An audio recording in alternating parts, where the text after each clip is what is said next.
एक सानो गाउँमा अरुण नामको युवक बस्थ्यो, गरिब तर दिलको धनी। उसले बाल्यकालकी साथी सन्ध्यालाई मन पराउँथ्यो, चुपचाप।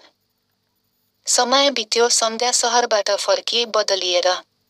जब अरुणले हिम्मत गरेर मनको कुरा भन्यो, उसले हाँसेर हेपी, "त जस्तो गरिबलाई म माया गर्छु" र त्यो शब्द अरुणको हृदयमा गहिरो घाउ बन्यो। तर अरुणले हार मानेन।